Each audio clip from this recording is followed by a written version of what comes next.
اخواتي وحبايبي في كل مكان، السلام عليكم ورحمة الله وبركاته. معاكم اخوكم ابو بطة.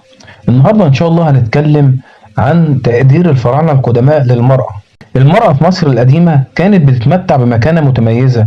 المجتمع المصري كان له طرق رمزية للتعبير عن تقديره للمرأة، زي اختيار أسماء بتحمل معاني الحب والاعتزاز. بعض النساء وصلوا إلى أعلى المناصب السياسية، زي الملكة حتشبسوت اللي حكمت مصر وحققت إنجازات عظيمة، وده موثق في معابدها بالدير البحري في الأقصر. نفرتيتي كمان كان ليها دور مؤثر جنب إخناتون في الثورة الدينية، وده ظاهر في نقوش تل العمارنة اللي بتمثل نفرتيتي وهي تشارك في الطقوس الدينية والحكم. كمان النساء شغلوا مناصب دينية زي الكاهنات اللي كانت ليها تأثير كبير في المعابد والطقوس، وألقاب زي سيدة الحريم الإلهي كانت تمنح للكاهنات ذوات النفوذ، وده بيعكس الدور الفعال للمرأة في المجتمع الديني.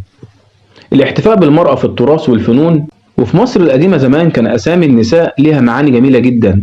الأسماء في مصر القديمة كان ليها دلالات تعبر عن التقدير والحب، زي مثلا ميرت معناها المحبوبة، سات أمون معناها بنت أمون وده بيعكس مكانة دينية مميزة، بكت معناه خادمة الإله حتحور تعبير عن دورها في الطقوس، حنوت تاو معناه سيدة الأرضين وده بيعكس دورها القيادي، ست حتب مرضية القلب